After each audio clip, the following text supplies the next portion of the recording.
going. Yes, we did. Because we like each other, so we And it's good information. Good stuff. Good people. Cornelius Jammer just joined. Hey, Cornelius, how you doing? How you doing? Now you wanted to chime in on what Larry said. Yeah, so I was going to go and give that woman version of the pouting.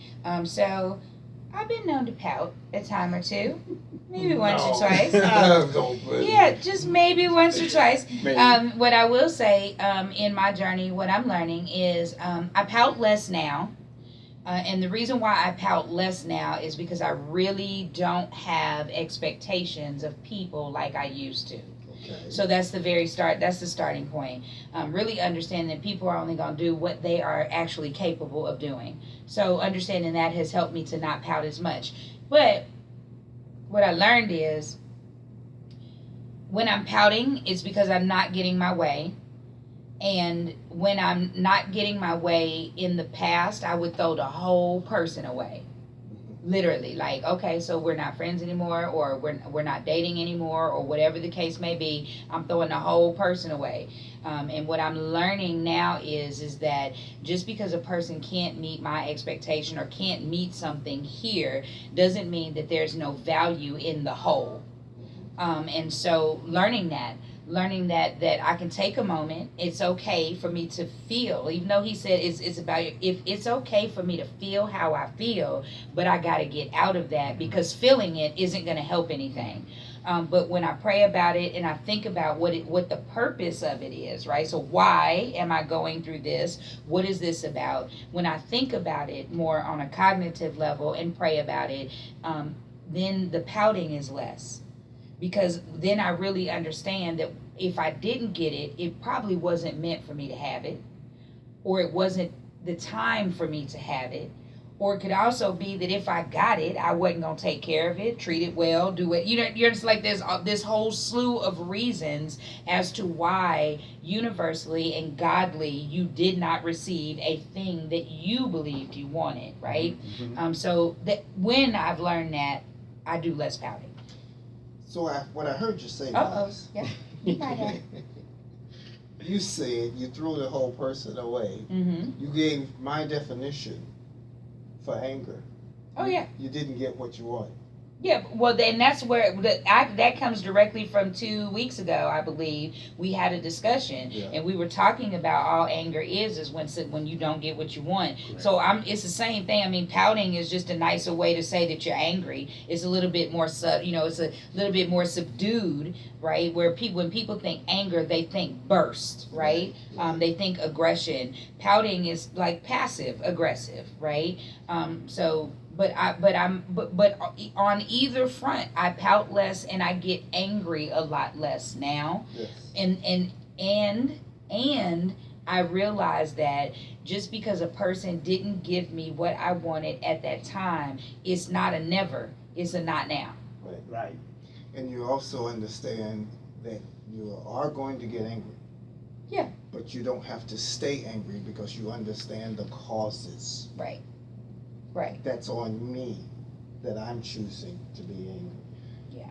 Nobody made me angry. Oh, yeah. But I'm choosing to be disappointed or have a dislike or distaste for what someone did or said. But that's on me. Yes. My choice to dislike it. It wasn't what I wanted. It wasn't the way I wanted it. It wasn't as much as I wanted. Right.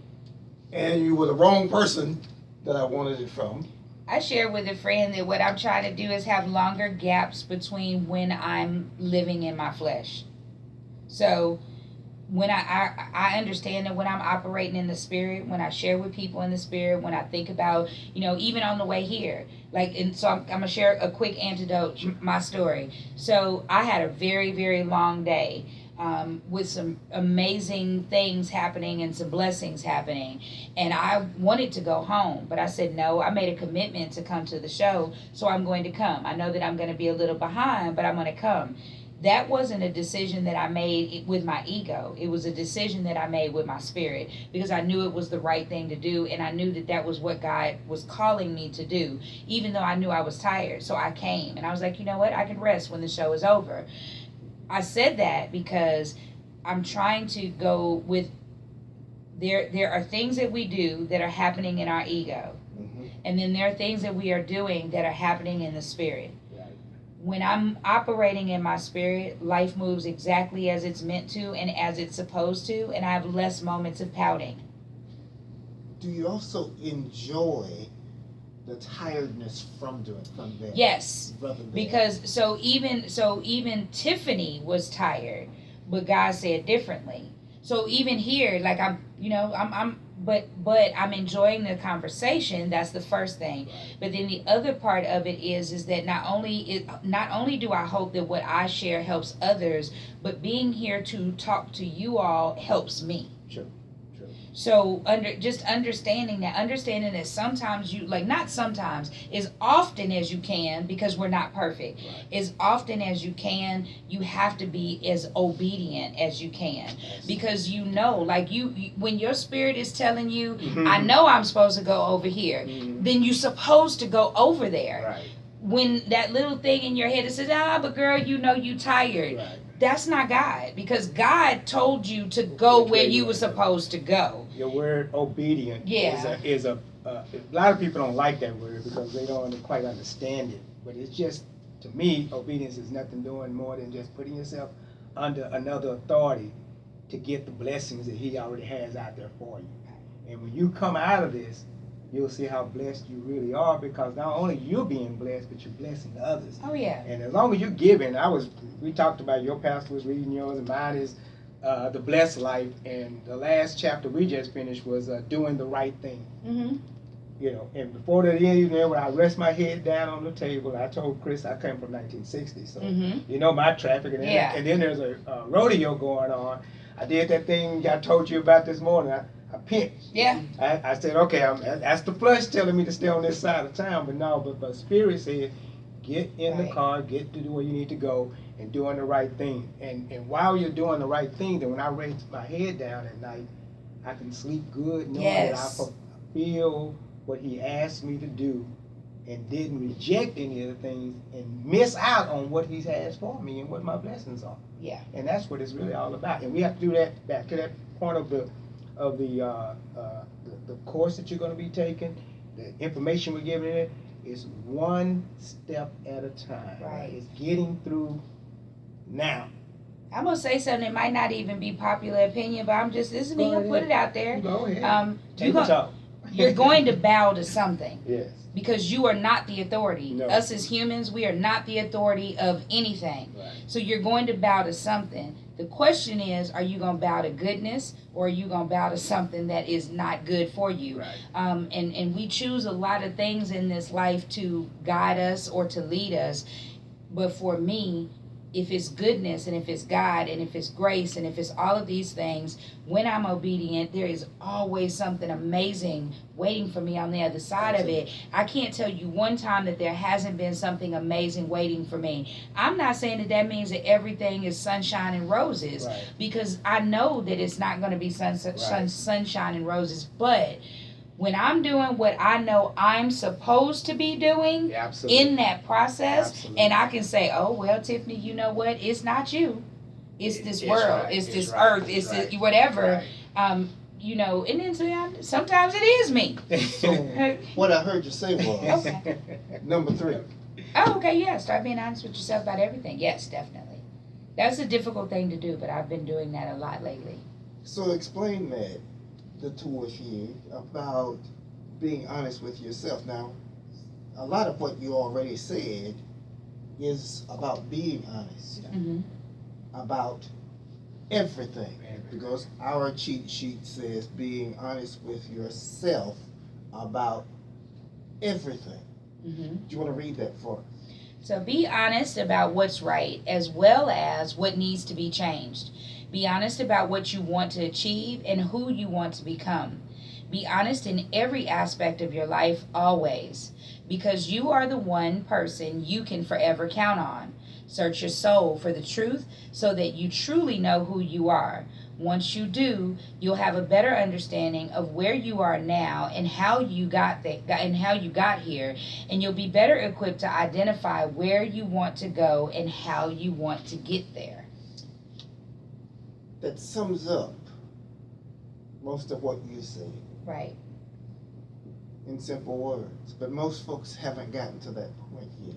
Because they're still hiding behind the mask. Because they're not being honest about. They're not being honest about everything, but it's because a lot of people really think that they won't be accepted if somebody knew their true nature. And this is going to sound kind of weird, but when your true nature is not of God, meaning that you're not living the way that you should be living, you know that some of the things that you're doing wrong are wrong because you innately know they're wrong. It's not because you said it's wrong. Mm-hmm. It's not because you said it's wrong. Even if nobody ever said to you that it's wrong, you know it's wrong because you know that there is something omnipotent watching you and saying to you, now you know you wasn't supposed to do that, right? We innately know what's good and what's bad. And when we're not living in that, we feel some kind of way. And that's very much about searching your soul. You have to search your soul because a lot of people are, if you lie to yourself, you're going to lie to everybody. Mm-hmm. Let me ask a question about when at some point in our lives we chose to laugh at others because they were different from us. Right. We chose to pick on people because they were different from us. Right. They may have been too short, too tall, heavier, dark, light, good hair, no hair, bad hair. But we would find ways to pick at them. Mm-hmm. Sometimes outwardly, openly, other times, being the buddies or we hunching each other and laughing at people. Right. But we never choose to think about that could be us. But we know it's wrong. And the reason we know it's wrong because the minute someone finds that thing about you, that vulnerability or that weakness about you, and the minute that they pick on you, your response is anger. Well, why are you angry? You're angry because you know that it's wrong. So if you have the understanding of if you don't like it happening to you, then you understand that when you do it to others, it's not right. We have an understanding of that. Now, whether or not we live in that understanding and that truth is totally different. What I had to do as I grew older is start saying to myself, that person could be my sister, my brother, my mother, my father, my child. Right. And I would not want someone to say or do those things to that person. So I had to stop. Yes. I had to make a conscious choice to stop criticizing people for who they were. They're God's children. Correct. And could very well be my children that God gave me. And it just made a big difference in my life to stop picking, nitpicking, looking at other folks' problems. I see them as a problem. Never turning inward to see my own problems, facing my own demons, being true to myself, and doing the things that make me better. When you accept yourself, you can easily accept others. And one of the things I didn't believe this at first, but I do believe it now. When you see something in someone that irritates you, it's because it is a reflection of something that you are battling for yourself. So if you get upset because people are tardy all the time and you're a timely person, it's because tardiness reflects, it speaks to something in you. So it bothers you, right? But when you love and care about yourself and you move how you move and you understand that if God could give me, if God grants grace and mercy, right? If that's what we get, then why can't you give that to someone else? Because you're not perfect. Which is we're not perfect. So if we're not perfect, how can I engage with you and expect you to be perfect? Sure. My version of what perfect is, because my version of perfect is that means you should be like me. Right. And that's what most of our problem is. We have unfair expectations on those around us. Because what I heard you say is we expect people to be like us. Yes. And they are not. And they're not. They are uniquely whoever they are. Like, we don't have different fingerprints for no reason. Right. That's with purpose, right? So if I am unique enough to have these unique identifiers or markers, right? why do I expect people to do this, that, or the other? But it's because we actually teach people very early when they're young. We teach them how to conform. We teach children how to not be themselves. We teach children how to be seen and be seen and not heard. We teach them to do this because I told you so. We teach, oh, you need to behave this way or that way, right? Because we're conditioning them to get them ready for school. And that could take us into a whole nother conversation. But spiritually, let me say this real quickly, and just in my aspect of it, spiritually, back to my point of view of it, we always have to go back to, if we can, touching our skin and go back spiritually. It says in the Bible, love thy neighbor as you love thyself. Mm-hmm. When you see that and you put yourself under that spiritual consciousness, back to where you said you grew once you recognize, I actually, you said seeing people and making fun, I've even when people I see on the streets just begging, now I have to have God's divine intervention on whether I want to give or if I should give or not. But what happens is spiritually, I see myself as them. I don't actually think of my brother. Whatever it is, it's by the grace of God. By that goes me. I am them. And once I see myself as them, I can't laugh at not in that vein, at myself. Whether they're, whatever the situation they're in. Visually, I see everything as being, that's me. So with that, for those that are not there yet, my question to you is, the scripture that you gave is that you said love others as you love you. Paraphrasing, right? Love others as you love yourself. So when we talk about start being honest with yourself about everything, what do you say to those that don't love themselves?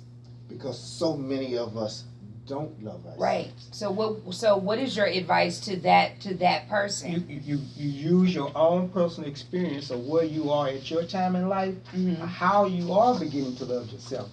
My love for myself has nothing to do with me. It has to do with him. It's what he's done. I've been allowing myself to be a vessel for quite a while. Okay. Opening up and saying, now, here's how I love myself. Not by who I am or what I do or what have I accomplished or what I've gained in my life or what quote unquote is success. That's some success has been, and I used this and I told Chris this years ago, back in my 20s and 30s, what did we always say? I want to be successful. I want to do well in life, and I want to be this millionaire, everybody. And I pray. So I got back and started saying, instead of me attaining all these things in life, God, you give me success. You give me whatever you want me to have. And come to find out, my idea of success, when I thought I was going to make $1 million by the age of 29 and 30,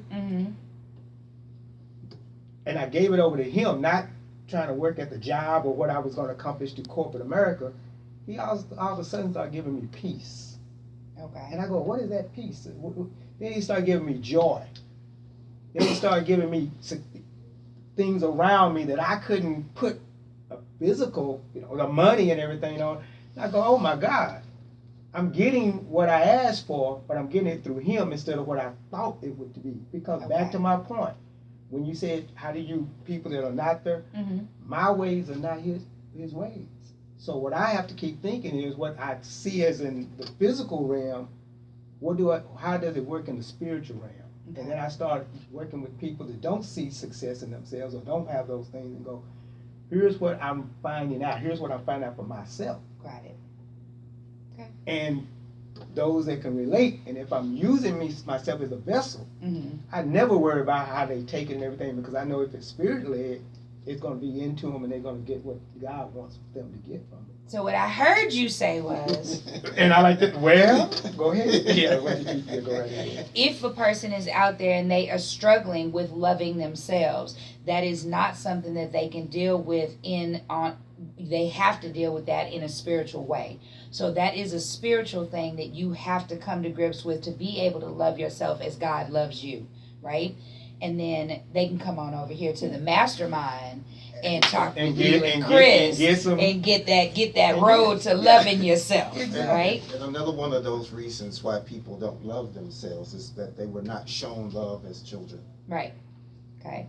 They were not shown appreciation. They were not shown any gratification. They were not shown that they have purpose.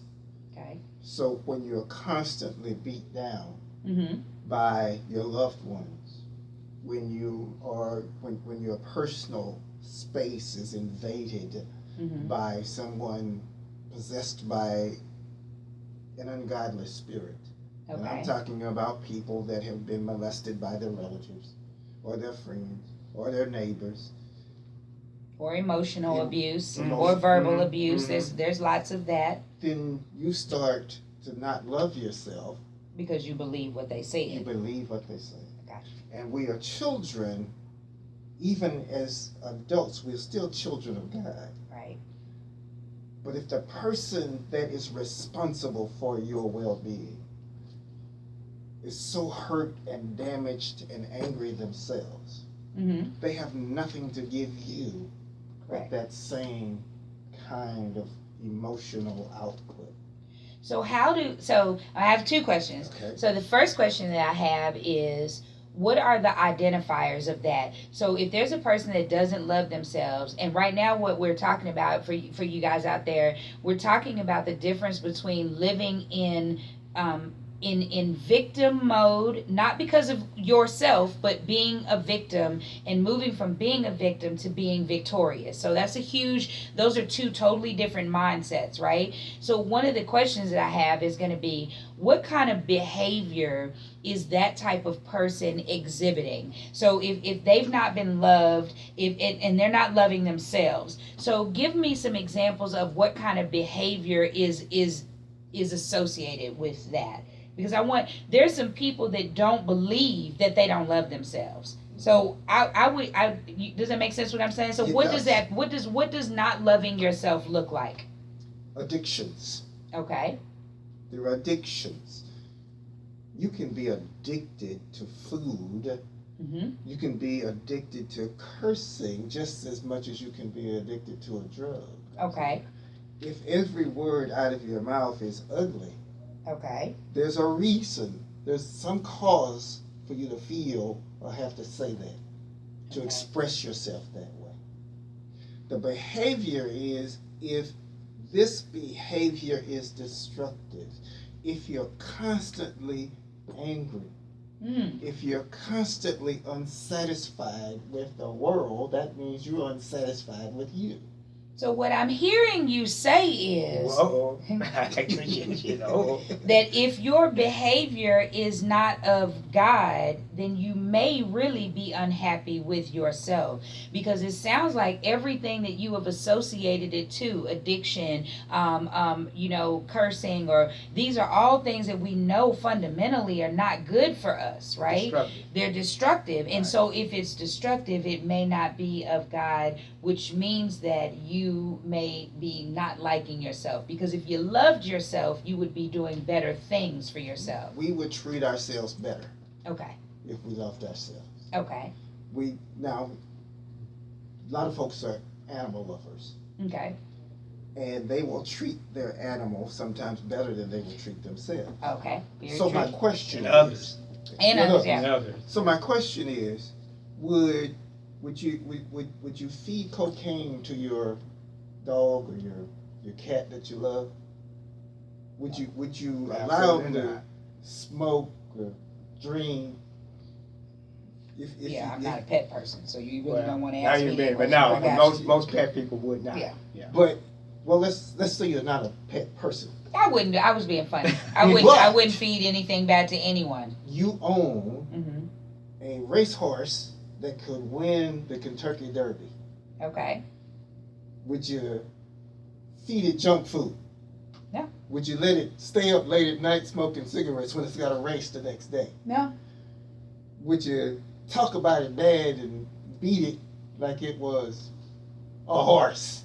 No, I wouldn't. And that's what we're doing to ourselves, is what you're saying, because that was going to be my next question. So what are some things that you think that a person could do to get themselves on the road to loving themselves? One is to recognize, if I get up every morning and I'm not happy Mm-hmm. when I get up, if I'm not joyful when I get up, or if I'm not joyful when I go to bed, when I go to sleep, if I lay down to sleep and my mind is filled with ugliness, if I've gone through the day and all that I can think about is how bad I was treated how bad I treated myself, and how I'm going to treat somebody bad tomorrow. Okay. If that person that you have decided to chase, like Larry, we talked about earlier when we were dating, and how we lied to our spouses to get them, or girlfriends, or boyfriends. No, y'all lied. I don't believe it. I don't believe it. I know you never did that. Yeah, I don't believe it. Oh, that was being lied to. Oh, no. I was literally saying I don't believe that you lied. We would lie. Yeah, right. No. My Remember mother. we said we started. We're not there yet, but we started as babes in Christ. Oh, okay. Yeah. Okay, We had to start somewhere. My mother, when she was alive, she used to use the word "we stretch the truth." Oh, okay, yeah. A lie. Now, Gotcha. we stretch the truth. I mean, it's like taking candy from the corner drugstore. I'm gonna borrow this, but I'm gonna bring it back. You stole it. You stole it. Yeah. Absolutely. You stole it. Absolutely. And if you find yourself asking yourself the question, why did I do that? Why did I say that?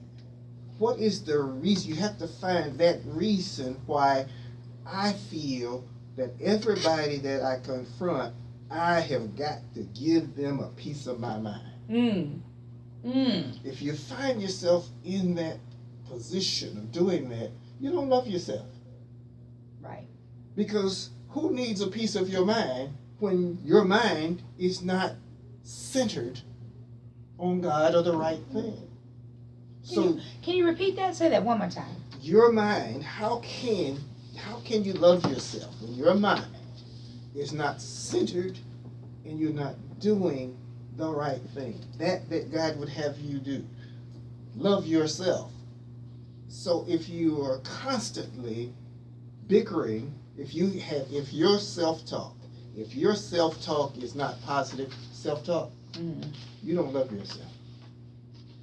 So I want to ask you that same question. What would be a step that you would tell a person that is what would be a step that you would tell a person who is struggling with loving themselves? What would you say is the first step to getting a handle on loving yourself? I love it that you asked, because it leads to our fourth answer or fourth question.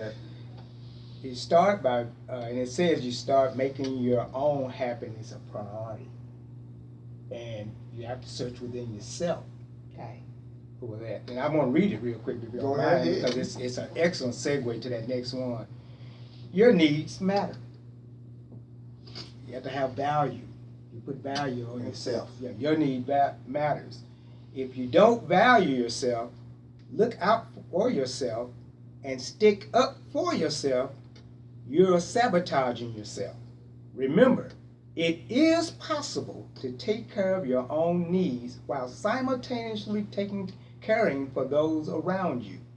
And once your needs are met, you will likely be far more capable of helping those who need you most. So the angels, and I discussed in the detail, okay, just it's self-love. Right. Self-love. So what do you say to those naysayers that say everything that you just read in that very moment, if they operate that way, they're being selfish? What would you say? I'd go back. Go ahead. There are 5 basic needs. Okay. And those first is always food and shelter. Right. But we do have a need to be loved. We do have a need to be fulfilled. And Maslow's hierarchy of needs. Maslow's hierarchy of needs.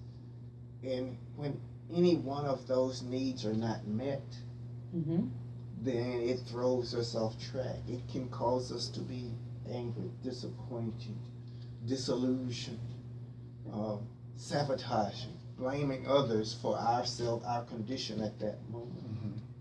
So making sure that our basic needs, and the strongest one is our emotional one about love, being cared about, being shown some admiration, having someone show that they care about us. Right. Which teaches us to care about ourselves. Correct. Now, God will take care. God, they say God takes care of rhinos and fools. Winos? I thought it was crazy people and folks. He said wino. I don't know about. I'm about to go check that fact. We're going to do some fact checking here. What scripture? Where that come from? Winos and fools. Okay. He was summarizing. That was in the book of Jackson. The book of Jackson. Oh, okay. The book of Jackson. Jackson. Somebody out there right now is going, there's no book of Jackson. Right. I want to say hello real quick to Julia. Roberta. Hi, Julian. Gloria made a comment. She says, you lie to yourself, and when you lie to yourself, you'll lie to anyone. Absolutely. Yeah. We said that. Yeah, absolutely. You're correct. You're She's absolutely correct. Yeah. So your point being about how do we know when we're not in love with ourselves? Right. Well, it's more so I look at this like some people are not at the point, they're not at the walk yet. Like some people are really still not awakened yet to even understand where they need to be, how they even need to get on target. So I'm always trying to, I don't know, just whoever our viewers are that are out there that may need some assistance with being delivered, right? Because there's some people that they don't love themselves, but they don't know that they don't love themselves because they don't even understand that the reason why you're always unhappy, the reason why you find so much fault in so many other people is that it's not really them that's the problem. It's internal. It's really you. You're really more upset with yourself. You're unhappy, and you're unhappy because you don't love yourself. But you're unhappy because you don't make your happiness a priority. You out here doing all these things for other people, right? But how do you turn that light bulb? How do you flip that switch for someone? It's simple. It's very simple. You have some things that have happened in your life that you have an image of. Okay. You have music that if a certain song comes on, you've heard folks say, that's my song. Mm-hmm. You have that music that will come on that will send you back to a time when someone hurt you, Mm-hmm. when you lost someone, or the death of someone. You learn those triggers that if that music causes the problem, Okay. turn it off. Find some better music. Okay. Change your definitions. Okay. You change your thoughts about the value that you give to those things that hurt you. You give them a different value because you were supposed to learn from that, not learn to be mean, hateful, and angry. Okay. But So know your triggers. I want to make sure that I'm being clear. So you're saying know the triggers, but you're not. But I want to make sure that you're saying know the triggers to those things that take you down the dark path, right, and switch them. right. But you should also know what makes you happy. You should. You should have a good command of what triggers happiness. When you hit, like you even said, that's my song, so that's happiness. Well, why is it your song? What does it recall for you? Right. What does it bring back to you? Because if you can identify where you're happy, you can ask for more of that, and you can identify more of that. Because a lot of people are out here are asking for more pain. Mm-hmm. And identifying with more pain. Well, the thing about let me define happiness real quick. Okay. Happiness is based on happenings. Okay. Because Y'all gonna catch that later. So if you're constantly having to do something to be happy or stay happy, Mm-hmm. then you miss the ride. You Right. miss the journey. Because the journey is the joy of traveling to happiness. Okay. So to be joyful, you have to always realize, I've made it this far. I've had a great journey. I've got to be grateful for not getting off track or off the road or getting back on the road to happiness so I can be happy there. But once you get that happiness, Mm-hmm. now you got to do something else to be happy again. Okay. But you haven't enjoyed the journey. For most of us that are watching it here, we're alive. Right. So I was thinking that brought me to a very simple thing. It took me a minute to understand. You ever heard this song, "This Little Light of Mine, I'ma Let It Shine"? Right. So what people don't understand is that song is it's very much about I'm already happy. Right. I am happy, and I let that happiness shine. Right. It's not somewhere I got to get to. Right. It's already in me. You're already there. Yes. You are exactly. already there. Well, there's a book out by A. Lewis Patterson Jr. It goes "Joy in the Journey." If you don't get joy, in the journey, then that. Mention the book again, so that for that our viewers can hear it. A. Lewis Patterson Jr. "Joy in the Journey." It's a little paperback book. It goes through the whole process of what you explained and what we have to recognize, good or bad. We have to find joy in that journey. And then, as you said, the happening is your happiness, and you find yourself in a better state. There's another book that can go right along with that by Max Lucado, And that is "Traveling Light." Because most of us, all of the baggage that we've gone through, the hate, the disappointment, the anger, the whatever something that somebody's done to us. It's in a bag. It's traveling with us. You got to learn to put those bags down. Yes. Because when you travel, when you go on vacation, you pack a lot of clothes. There's no way you're going to wear all the clothes that you pack. Right. Looking for options. That's a woman thing. Looking for options. But I realize she's got a wonderful view. I'm just saying that's what we're looking for options. But really, I would be just fine without options. I just need clothing. If you're going to Hawaii and you're going to be on the beach and it's hot, do you need a full-length suit? You probably shouldn't have one, but we're going to pack it just in case. Well, back to that point you're making in that book, "Joy in the Journey," this pastor, A. Lewis Patterson, does traveling all over the United States to preach to preachers. And he said the biggest thing is he only took one suit. He may have preached 2 or 3 nights. He may take a couple of ties. He said, "I only need one suit." Yeah. He packed light. He said, but it less stress on the luggage, less stress on when he got there and the environment. He said it was just a wonderful thing. He just allowed himself to be free, and he found joy in the journey of what he's doing. Where other people get wrapped up in a whole lot of things. The luggage gets lost, and you got these shows or you got this program, and then you totally off. You didn't have anything distracted. Exactly. Just kept it simple. And that's part of it. That's the reason why I really like Tiffany Haddish. Because Tiffany Haddish has let women know that it is okay to recycle your clothes. Because she said, I spent $5,000 on this dress. I'm not buying another one. I'm not trying to impress anybody. Right. I'm going, yes, you took a picture of me on the red carpet in this dress already, and I'm going to wear it again. That's real. And for women worry about so much stuff that is of no consequence.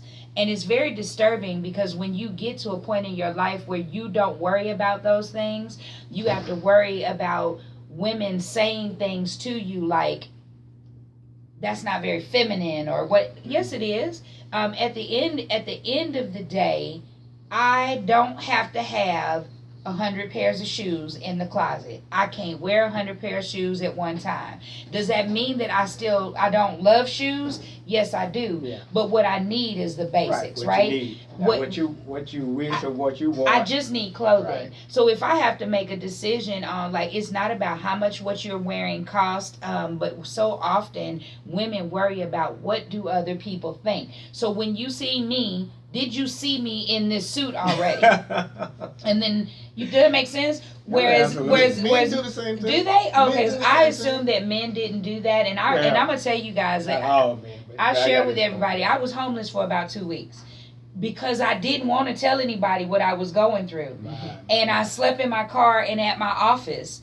I had a place to go. My pride would not allow me to go there, right? So I remember I had an event that I had to go to, and I had on one thing at that event, And then the next day I had to be somewhere, and I didn't want to go into that event because I had on the same thing that I had on from the day before, and I didn't want people to take pictures of me because I knew everybody's gonna be like, well, she got on the same thing she had on. My God. And in that day when I was sitting in the parking lot, I said, these women don't know my story, and if they were supposed to be my friends and my sisters, right? Exactly. And I said that if you're willing to judge me on something as simple as I'm wearing the same suit I had on yesterday, it's because you don't care enough about me as a person. Because here's the question: am I clean?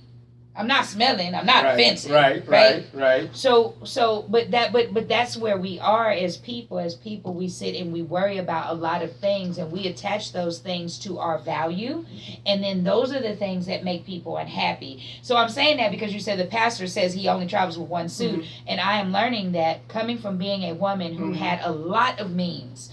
I had a lot of clothes, and then as I was downsizing, I got rid of clothes, and then I got to a point where God blessed me to lose weight, and I couldn't fit anything, so I had nothing.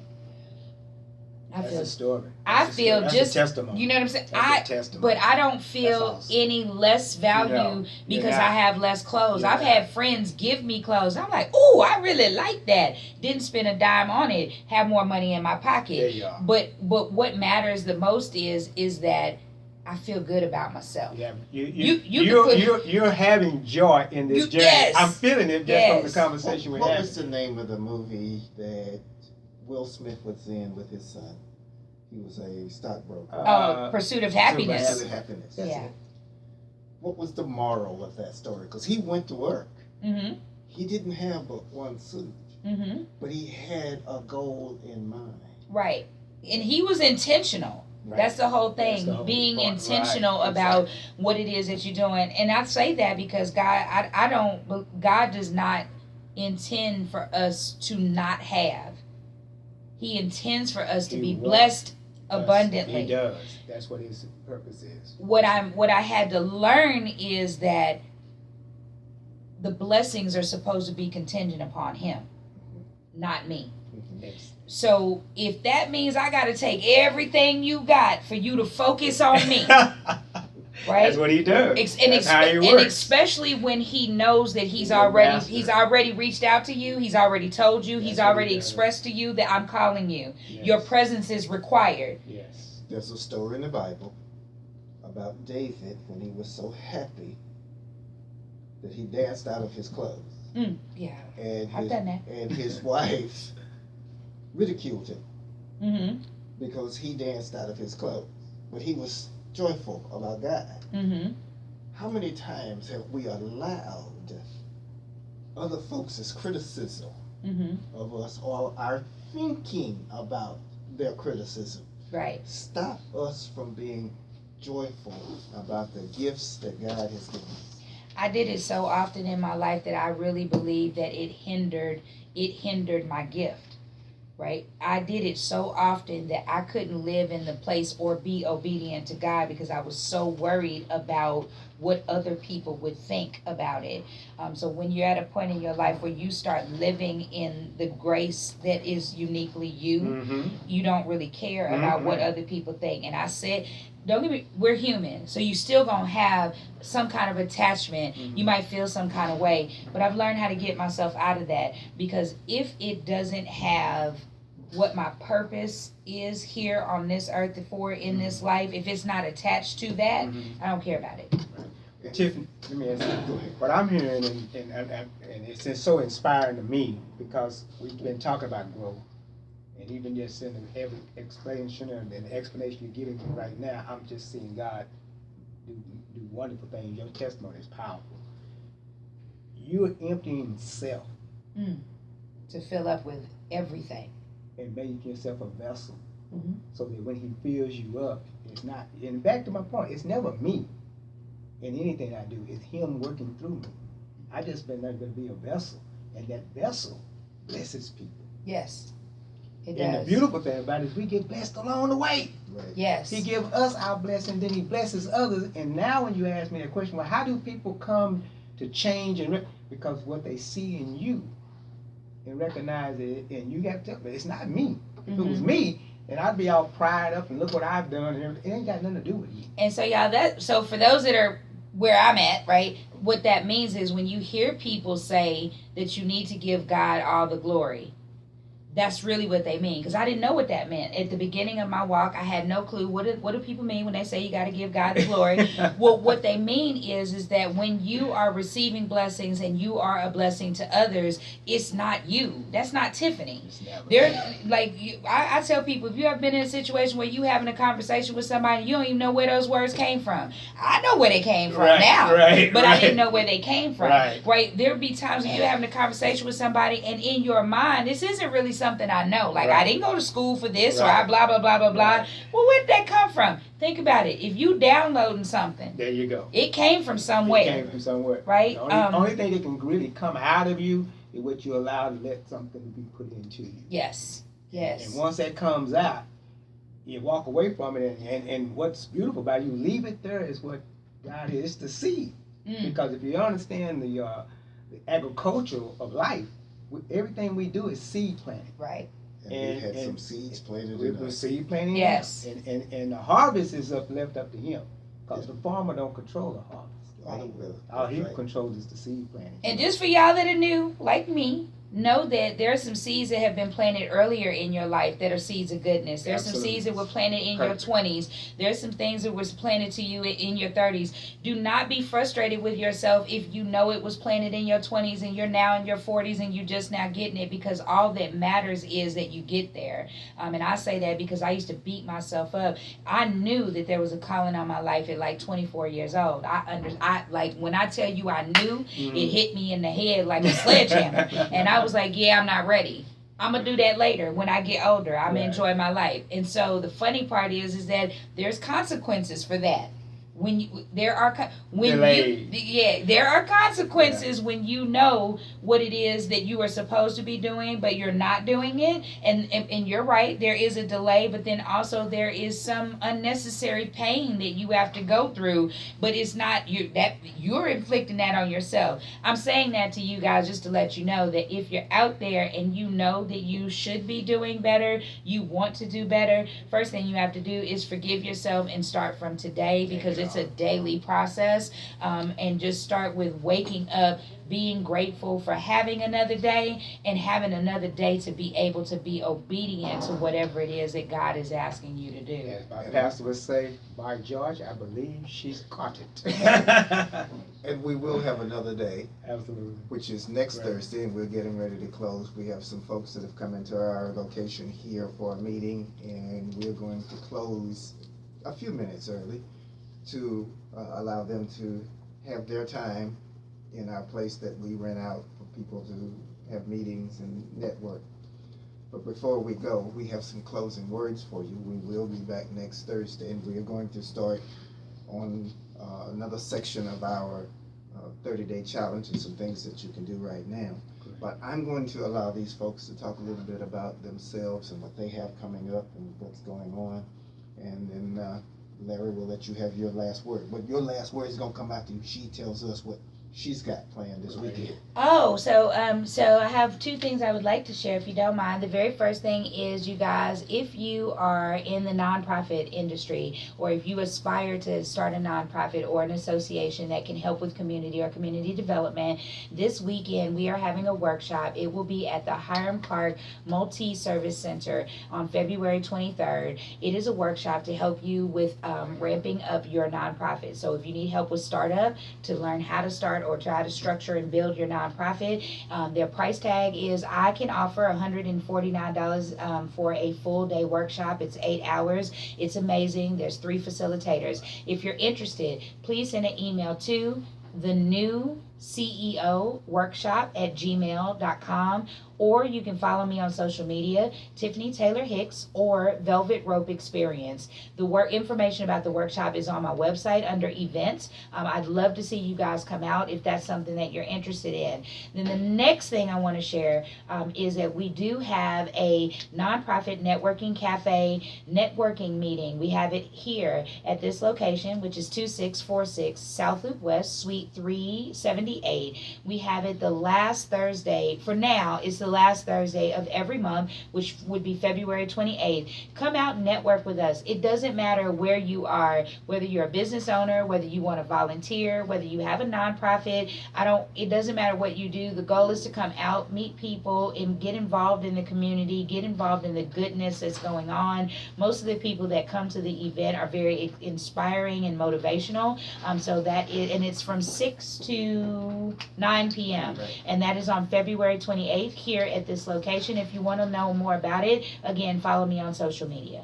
And she said it was a networking event. Yes, networking mixer. Oh, I'm sorry, I forgot We to have say. food. Yes, oh, sorry. So we have food. It's a networking event. We have a wonderful sponsor.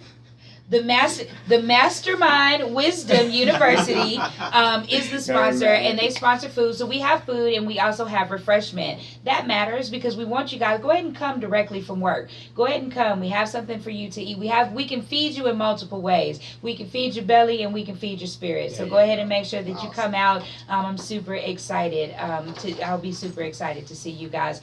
Velvet Rope Experience is where you can find me, www.velvetropeexperience.com, or on any social media. Larry? Good evening once again. Just wanted to let you know how I enjoyed this session tonight. Again, my name is Larry Richardson, 25-year-plus financial service advisor. Also been past board member of the NAACP Mentors Program for Young Adults, and presently serve on the board of Homeowner Association of Houston.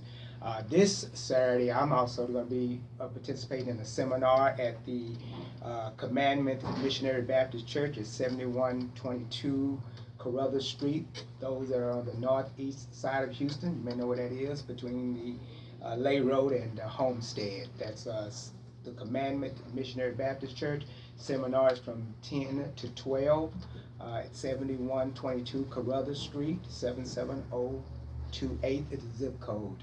I want to close with my saying, I always think about this when we talk about masterminds, and the board tonight is that you have to think about it, and I just want to close with what I hear, I forget. What I see, I remember. What I do, I learn. But what I teach, I master. Mastermind Wisdom. Thank you, Chris, for the invite. Appreciate you so much. Thank you for becoming a mastermind coach. And Tiffany just graduated. Oh, did I? Oh my goodness. Oh my goodness. Coaches. Don't make me cry. Official coaches. Don't make me All right, cry. coaches, I'm trying to tell you. And I want to thank you. My name is Crystal Loris Jackson. I am a Mastermind Wisdom coach. You have joined us here on the Mastermind Wisdom Table Talk hour. Actually, it's 2 hours, live at 5. And we will be back next Thursday. And we will be entertaining more of what we talked about tonight. We're talking about, and I'm inviting you to be a part of our 30-day challenge. Starts March 2nd. You can contact me at Mastermind Wisdom Coach at Gmail. Mastermind Wisdom Coach at gmail.org. .org. .org. No, that's .com for the website. I was going to say that. Yeah, .com for the website, .org for The website. Gotcha. So we thank you guys.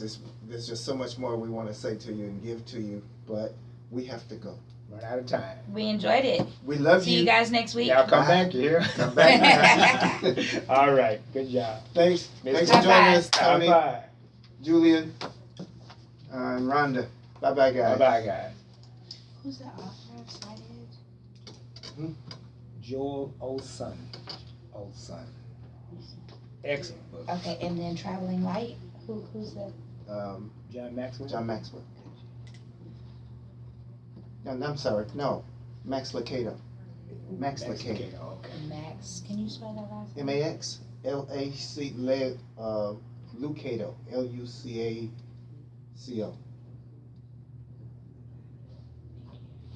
Thank you, Brad. Hey, do you know if anybody is using the location tomorrow? I have a lady that I wanted to train her a membership. Her During the day? Yeah, 10 to 12:30. 10:30 to 12:30. Let me just check my schedule. I'm supposed to meet. Yeah. Nobody's familiar, Okay. because I'm meeting somebody at their house. Okay. Now y'all had, tonight is not, this is